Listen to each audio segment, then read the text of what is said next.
The challenges of modern technology. I apologize for my late arrival. I've been trying to find a location where my 5G signal would actually work. And so, praise God, I think I found a spot that appears to be doing the job. I know I am a little bit late, and so some of you will come back and check this at a later time today. So I just want to go ahead and jump right into things for you today. I think the admonishment I would share with each one of you today is that it's important that you use it before you lose it. And when you think about it, I think there is one question we do not often ask ourselves enough when it comes to our relationship with God. And that question is not a deep theological one. It's not, do I believe in God? It's not, how much faith do I have? And it's not like the old song goes, do I have good religion? Certainly, certainly. So, but it's my belief that there's another question we fail to ask far too often as we journey through this pilgrim's land. It's a simple question, one I know you've thought about, but one we often don't take the opportunity to take to God with serious energy. We ask it in times of distress. We ask it in times of confusion. We ask it when life doesn't appear to be going our way. But if the truth is told, it is one of the most important North Star questions we can ask. It is the question that best sets the course for the rest of our lives. And that question is, Lord, what am I here for? Lord, what am I here for?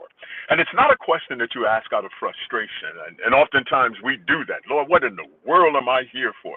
It's not asked out of desperation, but it's rooted in a real and vibrant desire to determine just what God's design is for you. God only made one of you.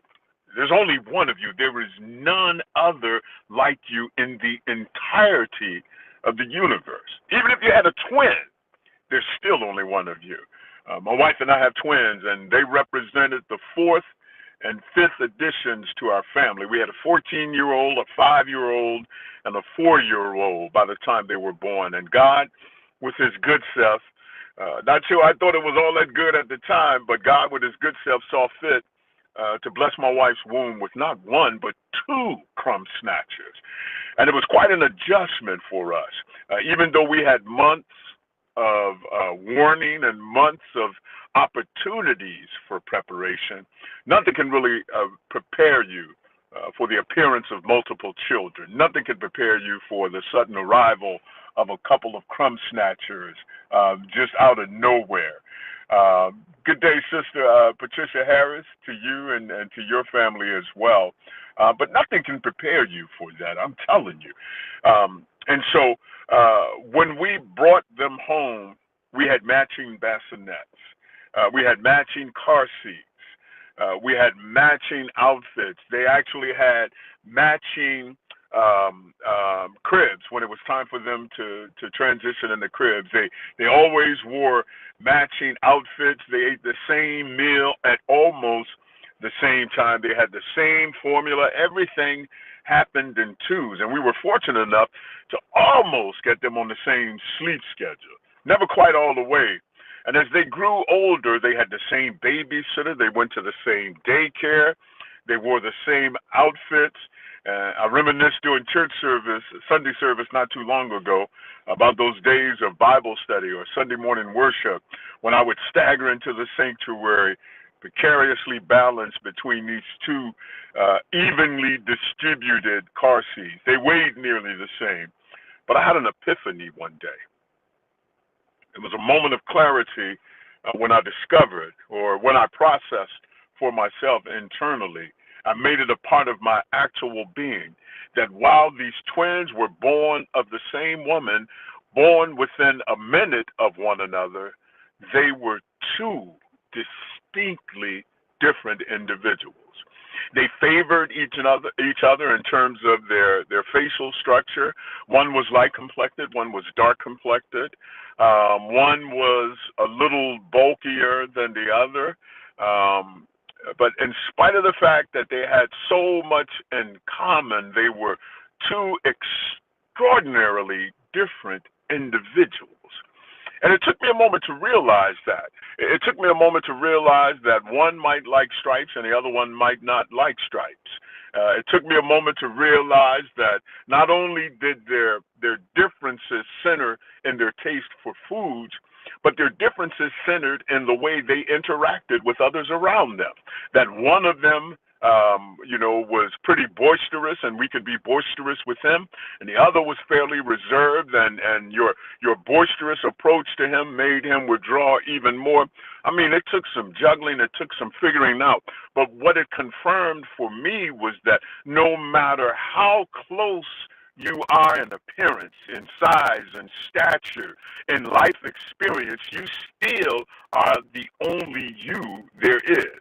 And because you're the only you there is, God has blessed you with a particular set of gifts, with a particular set of abilities, with a particular set of experiences. And while we can see some of those gifts clearly, others are still waiting to discover and recognize their gift. I want you to know today, my friend, that on the inside of you there is a treasure, a ministry that can make a lasting impact when you use your own gifts and talents in service to others. Make no mistake about the fact that if you are a believer, if you believe that Christ died, that Christ lived, died, and was resurrected for your sins, you have a ministry. You don't have to be standing in the pulpit to carry out your ministry. I've learned that ministry can sometimes happen in the most uncommon places and under some of the most strangest circumstances. I recently started a part-time job. I'm retired now, and I can do things that I want to do now as opposed to things I have to do. And I started working at Bon Secure Mercy Hospital. And I work in the patient mobility unit. And what I do in the patient mobility unit is, as a team, we go around and there are patients who are unable to move themselves. Patients who, if left too long, will develop bed sores because they don't have the ability to roll themselves over, or they're in too much pain to do it themselves. And so we have this task of going around. At certain times a day, we have a census of clients, and our job is to reposition them. Lord help me, that's a sermon in and of itself. Our job is to reposition them.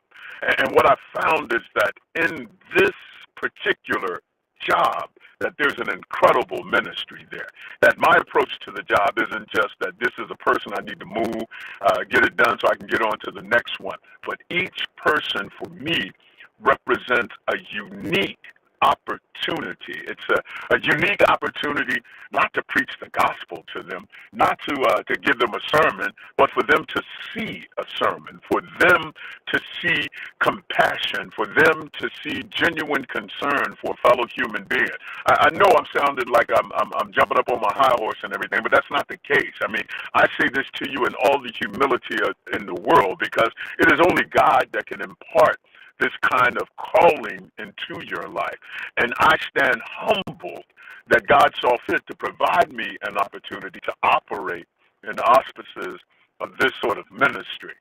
It's a hospital where people will pray for you, that they have chaplains who will go around and pray for you. And so I've had the opportunity already 3 times just today to have prayer with patients who are going through, patients who, if you looked at them too hard, it caused them pain. I'm exaggerating, that's hyperbole, but they really are going through some serious conditions and some serious situations. And what I'm learning is that in my individuality, God has gifted me with certain gifts. God has gifted me with certain talents. And those gifts and those talents are being used in this context in order to further the ministry of God. It furthers the gospel as well, you understand, because it is better for you to live a sermon than to preach a sermon anytime. And and maybe you might be sitting there thinking that you're not good enough to do these things, that these unique abilities that God has imparted to you, that you may not think you're good enough to do it. But I suggest to you today that there was another person in the Bible who thought the exact same thing, Moses. Moses said that they would not believe me, nor will they hearken unto my voice. And the Lord said unto him, what is that in thine hand? And he said, a rod. See, God gave Moses, the deliverer, what he needed to use in order to deliver the people. It wasn't something he had to acquire. It wasn't something he had to work at, but it was something that was already there. The rod existed in his hand. It was part and parcel of the ministry work he did in leading the sheep in the desert. And God used that to God's glory. And I don't know, maybe you cook well. Maybe you bake well. Maybe you decorate well. Maybe you are a very organized person. I mean, all of those talents, all of those skills are of great use within God's ministry. And this is the thing I want you to know, my friends, that if you have these skills, if you have these gifts, if you have these talents, if you don't use them, you're apt to lose them. I remember, Lord, and this may be TMI for some people, but I shared this one time, and it had an effect on some people. It actually gave them context for what I was talking about. You know, when I was young, I used to go out and play basketball all day long. And that when I would go out, my wife would often say, hey, you need to put some lotion on your legs. Girl, ain't nobody worried about no lotion. That lotion gonna make me sweat when I'm out there on the basketball court and you know, and so on and so forth. And that so I just got into the habit of not using lotion. You know, I'd lotion the parts people could see. Yeah, definitely. My hands, if I had a short sleeve shirt on, definitely lotion up them elbows. If I was wearing, you know, footy socks, you know, put a little lotion around the ankles so that they don't look too gray. But I realized one day, gotten out of the shower, and it was the middle of winter, and my legs looked pretty gray. And I said, man, let me lotion these bad boys up. Even if ain't nobody going to see them, man, I need to lotion them up. Like Grandma said, you never know when you might have an accident or something. And so I did. And I rubbed the lotion in, and it sucked the lotion right up, and my legs were still gray. And so I put some more lotion in, and I realized that my skin was flaking, that my skin was so dry, it was drinking lotion like it was Kool-Aid. And some of y'all will understand this, I was as ashy as I had ever been in my life, even after having put on the lotion. And what I realized is that there is a particular time in your life, there's a particular point in your life where you do have the ability to take care of the things that you've been given. But there does come a time, my friends, there does come a time when the ship sails, and that those talents, those skills, that cocoa brown skin that God had blessed you with begins to fade and begins to turn because you have not taken care of it. The same thing happens with your teeth. The same thing happens with your hair, with everything on you and in you. If you don't take care of it, if you don't make good use of it, it begins to waste. See, the treasure that is on the inside of us, those talents and those skills that God has imbued you with singularly, not anybody else, but you singularly. It's an opportunity for you to open the door to allow somebody to see Christ in your life. So as you continue your day-to-day life, as you go through life trying to walk out this walk as a Christian, always remember that God gives you these talents, that God gives you these skills, that God gives you these unique abilities that have not been shared with anybody else. God gives you unique life experiences that have not been shared with anybody else. And within the uniqueness of those moments lie the last and the next time for an opportunity for you to minister to those who stand in need. As I was talking just now, I got a text message from Sister Evelyn. I know she is on a plane right now headed to Houston, and today is her birthday, so I want to wish her a happy birthday. Sister Evelyn has been a wonderful example of those hidden talents and gifts that God has placed in you, uniquely being used for the glory of God and for the glory of God's ministry. So, my friends, I would challenge you today that you would find out what those unique skill sets are. Find out what those unique opportunities are for you to serve God in your greatest capacity. Ask God, God, what am I here for? God, is there something special you have designated for me? God, is there a reason why I've gone through the things I've gone through? I see Sister Patricia and Sister Crystal are both still on the line, and I see your amens, and I know that your amens are rooted in experience, that you had to have had ask yourself the question, both of you, one or two times, Lord, what is my purpose in being here? Lord, why do I go through the things I go through?